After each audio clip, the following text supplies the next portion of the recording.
Assalamualaikum warahmatullahi wabarakatuh. Alhamdulillah, syukrulillah, la haula wala quwwata illa billah. Asyhadu an la ilaha illallah wahdahu la syarikalah wa asyhadu anna Muhammadan abduhu wa rasuluh. La nabiyya ba'dah. Allahumma shalli wa sallim wa barik ala Muhammad wa ala alihi wa sahbihi wa mawalah. Rabbi shrah li sadri wa yassir li amri wahlul 'uqdatam min lisani yafqahu qawli.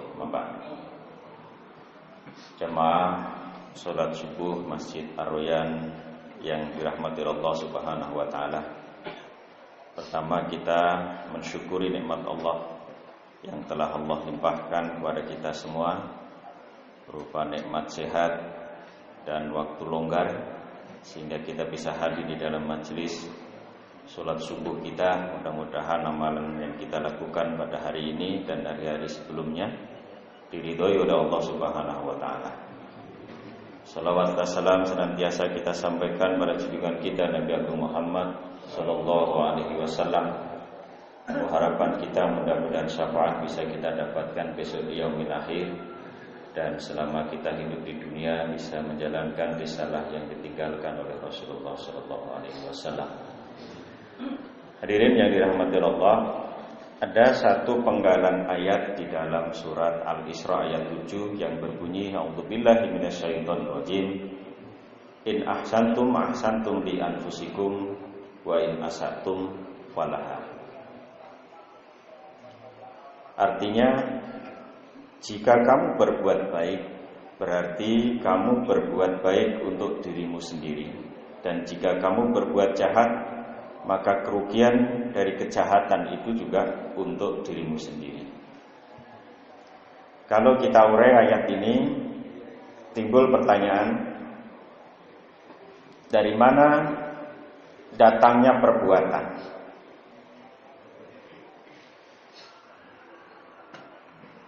Setiap perbuatan yang kita lakukan akan kembali kepada diri kita. Maka untuk menjawab dari mana asal timbulnya perbuatan, bahwa di dalam diri kita itu ada akal, ada nafsu, yang itu oleh Allah ditempatkan di dalam qalbu. Qalbu sering diartikan hati, tapi sesungguhnya qalbu itu dalam kamus bahasa Arab diartikan jantung. Maka kalau mantan pemuda ini, bapak-bapak maksudnya, dulu pernah jatuh cinta, pernah. Pada saat kita jatuh cinta itu ada sesuatu yang bergetar di dalam diri kita. Kira-kira di bagian mana? Di sini atau di sini? Yang deg-degan? Di sini ya. Nah, di sini. Kenapa di sini? Karena yang di sini ini disemayamkan nafsu. Juga di situ ada akal. Nah, saya tidak membahas nafsunya, yang kita bahas akalnya aja. Karena pada saat akal itu bekerja, dia akan memerintahkan otak untuk berpikir. Berpikir, merancang sesuatu yang rancangan itu nanti akan diwujudkan dalam bentuk perbuatan. Perbuatan yang dilakukan terus-menerus itu akan jadi kebiasaan. Kebiasaan yang dilakukan terus-menerus akan jadi karakter. Sehingga kalau kita menemukan orang yang punya karakter jelek, kira-kira bisa dibenahi atau tidak? Bisa. Caranya bagaimana? Disentuh pada titik sentralnya, yaitu di dalam qalbu tadi. Dalam ilmu psikologi, kita bisa memberikan pesan yang bisa ditangkap sepenuhnya. Itu adalah pada saat orang berada di bawah sadar, saat otak pada gelombang theta. Kapan itu terjadi? Yaitu saat dia menjelang tidur. Maka kalau dulu nenek-nenek kita, pada saat kita mau tidur, nenek kita mesti memberikan dongeng. dan dongeng itu cepat dihafal. Sayangnya nenek kita dulu dongengi Kancil Nyolong Timun. Barangkali itu yang direkam, nyolongnya itu. Sehingga kalau di sebelah rumah saya di Wirogunan itu penuh korupsi, itu barangkali efek dari dongeng itu. Karena nafsunya yang berkembang, akalnya tidak bisa mengendalikan, maka jadilah seperti itu. Jadi saya teringat Rasulullah Shallallahu Alaihi Wasallam itu berpesan kepada istrinya Aisyah, ya Aisyah, jangan engkau tidur sebelum melakukan 4 perkara. Apa ya Rasulullah? Jangan engkau tidur sebelum khatam Quran. Bisa ya? Bisa. Aisyah waktu itu bertanya kepada Rasulullah, apa yang harus saya lakukan ya Rasulullah? Bacalah surat Al-Ikhlas 3 kali sampai selesai ya, jangan Al-Ikhlas, Al-Ikhlas, Al-Ikhlas gitu ya, sampai selesai. Kalau Al-Ikhlas itu di kita disebut surat Kulhu, apalagi kalau Kulhu nanti Kulhu, ini kalau manuk deruk. Yang kedua, Aisyah, jangan engkau tidur sebelum mendapat syafaat dari para nabi. Apa? Sholawat kita baca. Aisyah, jangan engkau tidur sebelum mendapat ridho dari semua orang Islam. Mendoakan mereka, Allahumma gfir lil muslimina wal muslimat wal mu'minina wal mu'minat, seterusnya. Dan yang terakhir, Aisyah, jangan engkau tidur sebelum pergi umroh dan haji. Apalagi ini yang berat ini, harus ada biaya. Apa amalan yang nilainya sama dengan itu? Kata Rasulullah, sebelum tidur bacalah tasbih, tahmid, tahlil, takbir. Maka itu nilainya sama dengan orang pergi umroh dan haji. Tapi kalau nanti malam Bapak Ibu melafadzkan begitu, besok pagi tidak boleh sombong ya. Malamnya melafadzkan begitu, besok pagi cerita sama tetangga, tadi malam saya sudah umroh. Tidak boleh begitu ya. Pahalanya itu sebanding, ya begitu. Ternyata pada saat kita membiasakan begitu, itu bisa kalau dalam bahasa Jawa itu meper itu apa ya? Meper itu apa ya? Melatih dan menjadikan nafsu kita itu bisa bagus. Dan menjadikan diri kita itu orang yang tenang di dalam menghadapi setiap persoalan. Coba nanti malam dalam jangka waktu berapa hari ke depan Bapak Ibu biasakan begitu. Itu bisa mengubah karakter seseorang. Nah, kenapa Al-Quran tadi mengatakan in ahsantum li anfusikum wa in asatum falaha? Karena Bapak Ibu yang saya hormati, di dalam diri kita itu ada seperti magnet.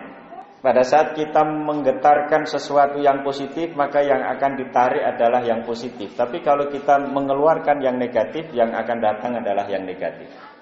Jadi ada hukum tarik-menarik di dalam diri kita itu. Maka di sini kita diperintahkan untuk selalu berhusnudzon, berprasangka baik. Orang itu kalau berprasangka baik, pasti punya perilaku yang baik.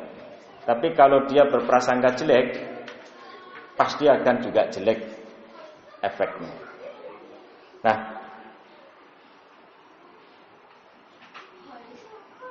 dengan demikian timbul pertanyaan, apa yang bisa menyebabkan kita punya perilaku atau punya pikiran yang baik? Berhusnudzon itu. Ada 4 yang akan saya sampaikan dalam waktu yang singkat ini. Yang pertama, hendaknya kita memiliki impian. Impian itu apa? Bayangan atau gambaran masa depan yang kita inginkan. Kalau orang Islam saya kira sudah jelas impiannya. Kata Allah, wabtaghi fima ataqallahu daral akhirah wa la tansa nasibaka minad dunya wa ahsin kama ahsanallahu ilaika wa la tabghil fasada fil ardi innallaha la yuhibbul mufsidin.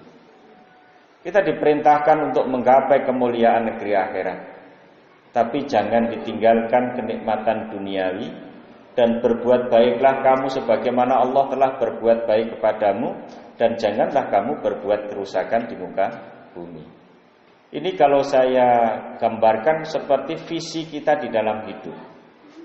Yang nanti kita punya tugas apa? Laqad khalaqnal insana fi ahsani taqwim, menjadi orang yang bertakwa, yang kemudian takwa itu diisi dengan bagaimana setiap detik, setiap waktu yang kita miliki mengandung nilai ibadah. Pada saat kita bisa takwim yang baik itu, pasti kita akan selalu berpikir yang saya sebut sampai suprarasional. Kalau rasional itu kan yang ada di depan kita. Kalau kita sampai berpikir negeri akhirat, berarti kita suprarasional. Kalau saya coba cermati dalam perspektif ekonomi, apa ukuran bahwa harta kita itu punya dimensi akhirat dan dunia? Yang pada saat Bapak Ibu memiliki jumlah tertentu itu menandakan bahwa Bapak Ibu adalah orang yang kaya. Ukurannya adalah pada saat kita itu bisa mengambil sebagian harta kita yang kita belanjakan di jalan Allah, itu berarti kita berpikir akhirat, tetapi di dunia kita juga kena. Nah, maka impian ini menjadi penting bagi kita, karena apapun yang terjadi di sekitar kita itu tentu hasil dari impian seseorang. Seperti pesawat terbang itu kan impian dari Wright bersaudara. Dulu dia berpikir, atau orang berpikir yang bisa terbang itu hanyalah burung dan malaikat. Tapi tiba-tiba manusia sekarang bisa terbang naik pesawat. Dulu orang tidak mungkin bisa berkomunikasi tanpa kabel. Ya, sekarang kita pakai HP tanpa kabel. Bayangkan kalau itu sekarang HP itu ada kabelnya. Kita mau pergi kemana berarti pating kelewar gitu. Ya, tapi sekarang model begini, kita tanpa kabel bisa berkomunikasi dan luar biasa cepatnya. Saya kadang-kadang memikirkan ini jangan-jangan terinspirasi oleh Isra Mi'raj itu. Ya. Orang SMS, orang WA-an itu kan cepatnya luar biasa perjalanannya ya. Jangan-jangan itu terinspirasi Isra Mi'raj itu. Perjalanan yang sangat singkat, ada pesan yang utuh gitu. Nah, cuma sayangnya yang menemukan bukan kita, orang lain. Sehingga kadang-kala ada orang yang mengatakan, "Wah, ini bid'ah ini karena bikinan orang kafir." Sama juga ini katanya. Ya, jadi kalau kembali seperti zaman Nabi dulu, yang adzan itu harus naik menara, seperti Bilal zaman dulu. Ya, itu yang pertama. Yang kedua, bagaimana kita bisa mendorong pikiran kita selalu husnudzon. Yang kedua adalah adanya keyakinan. Yakin ini adalah menjadi satu prinsip untuk mengaktifkan hukum tarik menarik. Pada saat kita yakin terhadap sesuatu yang kita mintakan, yang kita doakan, yang kita inginkan, itu bisa terwujud. Nah, kadang-kadang kita berdoa tetapi kok tidak ada wujudnya. Karena barangkali kita tidak punya keyakinan. Saya selalu menggambarkan yakin itu seperti ayam bertelur ya. Bapak Ibu pernah melihat bagaimana reaksi ayam setelah bertelur? Apa reaksinya? Dia mesti bengok-bengok. Ya. Petok gitu kan. Pertanyaan saya adalah kenapa dia bereaksi begitu? Siapa yang bisa jawab? Boleh pulang. Kenapa? Iya betul ya. Enggak ada yang jawab padahal.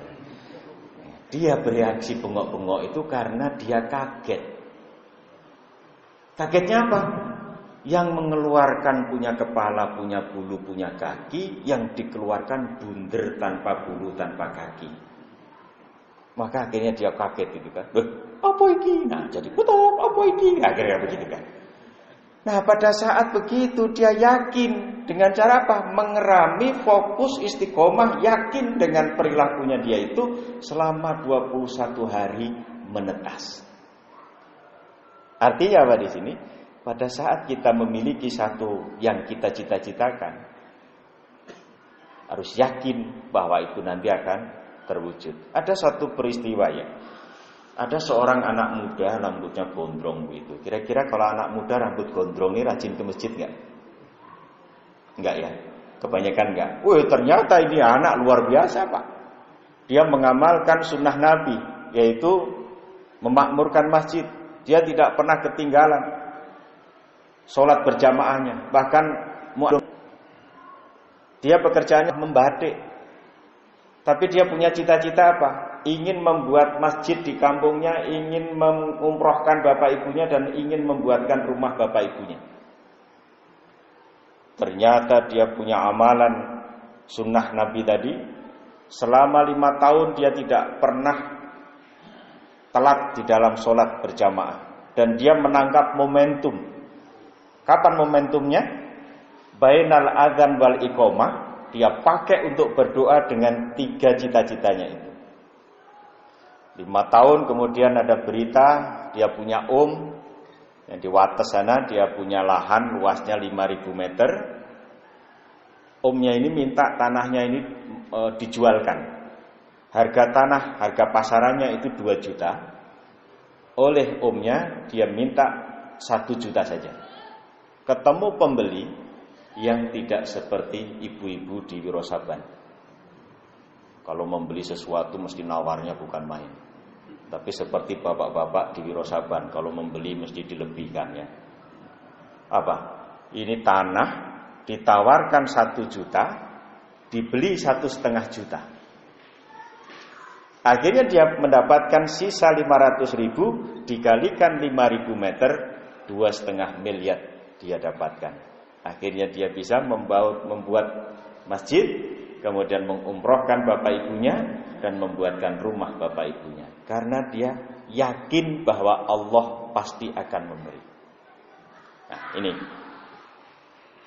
Ya seperti juga keyakinan Nabi Yusuf pada saat beliau dijatuhkan di dalam sumur. Ternyata ada kafilah dagang yang kehausan, dia mau ngambil air, tiba-tiba tersangkutlah Nabi Yusuf itu.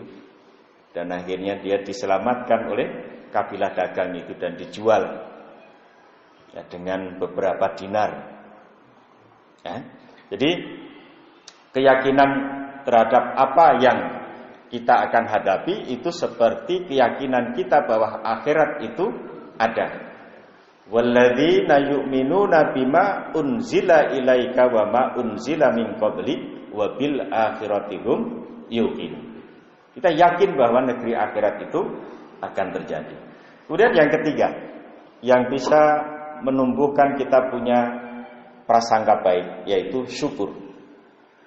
Syukur ini adalah mengajarkan kepada kita untuk memandang segala sesuatunya itu dengan cara pandang yang positif. Syukur, memandang sesuatu yang positif, kemudian nanti menarik hal yang positif. Saya membagi syukur itu ada 3 tingkatan. Tingkatan yang paling rendah adalah melafadzkan hamdalah. Semua orang bisa. Tingkatan yang kedua, sujud syukur, sedikit yang melakukan. Yang ketiga adalah mengambil sebagian dari nikmat yang dimiliki untuk diberikan kepada yang berhak menerima. Pada saat bapak-bapak, ibu-ibu mengambil uang di dompetnya untuk dimasukkan di kotak infak, itu adalah bagian syukur yang paling tinggi. Ada satu cerita yang diceritakan oleh Abdullah bin Muhammad. Suatu ketika Ali bin Abi Thalib itu berada di serambi rumahnya dan kemudian didatangi oleh seorang pengemis. Kemudian Ali bin Abi Thalib memanggil 2 putranya Hasan Husain. Nah, kesini, pergilah kau ke ibumu, katakan bahwa kemarin saya menyimpan uang 6 dirham dan ambillah uang itu semua dan berikan kepada pengemis. Kemudian Hasan Husain itu menemui ibunya. apa yang dikatakan oleh ibunya, nah, uang 6 dirham ini mau kita pakai untuk membeli gandum, untuk beli bahan makanan. Akhirnya Hasan Husain kembali kepada bapaknya Ali bin Abi Thalib, dan kemudian Ali mengatakan, iman seorang hamba belum benar-benar mantap sehingga ia lebih meyakini apa yang ada dalam genggaman Allah daripada apa yang ada dalam genggaman kedua tangannya. Jadi kadang-kala kita itu hanya yakin terhadap apa yang ada di tangan kita, nggak yakin dengan apa yang nanti Allah akan berikan. Maka kemudian Ali mengatakan, katakan kepada ibumu sekali lagi dan berikan uang 6 dirham tersebut kepada pengemis. Akhirnya Hasan Husain menemui ibunya Fatimah, dan kemudian diberikan uang 6 dirham itu. Setelah pengemis mendapatkan uang 6 dirham, pengemis pergi. Tidak lama kemudian datanglah seorang laki-laki membawa onta. Onta ini ditawarkan kepada Ali bin Abi Thalib. Kira-kira Pak, kalau Bapak misalnya nggak punya duit, tiba-tiba ada orang datang ke rumah Bapak membawa motor untuk membeli, apa reaksi Bapak? Marah ya? Kamu ini ngece saya ya? Saya ini uangnya udah habis, kok gara-gara nawari motor ke saya? Atau minimal kalau bolehlah ya saya beli ya, tapi kredit ya, gitu kan? Ali juga begitu mengatakan, saya beli ontamu dengan cara kredit. Berapa onta ini dijual? 140 dirham. Dibeli dengan cara kredit. Kemudian onta ini menjadi miliknya Ali. Kemudian dituntun sama Ali. Datang seorang laki-laki yang kemudian menawar onta yang dibawa oleh Ali bin Abi Thalib itu tanpa menawar berapa harganya. Ali mengatakan berapa, langsung dibeli. Ternyata Ali mengatakan ini onta harganya 200 dirham. Dibeli 200 dirham itu, dan kemudian Ali membawa pulang uang 200 dirham, yang 60 dirham diberikan kepada istrinya, kemudian yang 140 dirham untuk membayar hutangnya. Ini kalau kita perhatikan, Allah telah berjanji di dalam surat Al-An'am ayat 160, man jaa'a bil hasanati falahu asru amsalha wa man jaa'a bisayyi'ati fala yujza illa maslaha wa hum la yuzlamun. Barang siapa membawa amal yang baik, maka baginya pahala 10 kali lipat pahalanya amalnya, dan barang siapa yang membawa perbuatan yang jahat, maka dia tidak diberi pembalasan melainkan seimbang dengan kejahatannya, sedang mereka sedikit pun tidak dianiaya. Jadi pada saat kita punya prasangka, punya pandai bersyukur, itu artinya kita akan menarik sesuatu yang baik kepada diri kita. Tapi kadang-kala kita kan yang selalu mengedepan itu adalah suudzonnya. Ada seorang pagi-pagi datang ke rumah kita, pagi-pagiannya compang-camping. Kesimpulan kita apa? Ini orang mesti mau ngemis. Padahal belum tentu tidak seperti itu. Ya. Kemudian yang terakhir adalah pasrah. Pasrah itu apa? Puncak kepercayaan kepada Allah Subhanahu wa taala. Pasrah adalah menyandarkan kepada kekuatan Allah secara mutlak, yaitu kekuatan yang maha kuat. Kita tadi berangkat dari rumah menuju ke masjid sudah pasrah kepada Allah. Bismillahi tawakkaltu 'alallah la haula wala quwata illa billah. Karena di sini harus dipadukan ada usaha yang maksimal, doa yang optimal, kemudian diserahkan kepada Allah. Ada pengharapan yang positif, insya Allah nanti hasilnya pasti positif. Nah, dengan kepasrahan itu bukan berarti kita pasrah bonggoan, tetapi tetap tadi ya ada satu ikhtiar. Tetapi pada saat kita ikhtiar yang menggantungkan kepada Allah, pasti kalaupun itu kita tidak mendapatkan hasil seperti yang kita inginkan, hati kita juga tetap berprasangka baik. Timbul pertanyaan, kepasrahan atau tawakal kita kepada Allah itu sejak kapan? Orang selalu mengatakan tawakal itu setelah perbuatan. Tapi kalau kita cermati dari doa tadi, bahwa tawakal itu sejak kita mau berangkat, saat kita menjalankan satu proses, dan akhir. Pada saat itu selalu berada di dalam kegiatan kita, pasti kita akan selalu berprasangka baik. Maka Bapak Ibu yang saya hormati,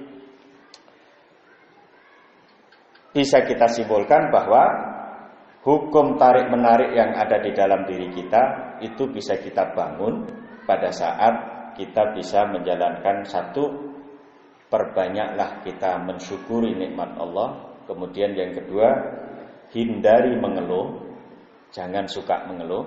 Yang ketiga, fokuskan pikiran kita terhadap apa yang sekarang sedang kita ingini. Insya Allah 3 tip ini kalau itu dijalankan dengan ikhlas, pasti akan terwujud sesuai dengan visi, keyakinan yang kita miliki. Demikian, terima kasih atas segala perhatiannya dan maaf segala kekurangan. Billahi taufiq wal hidayah. Assalamualaikum warahmatullahi wabarakatuh.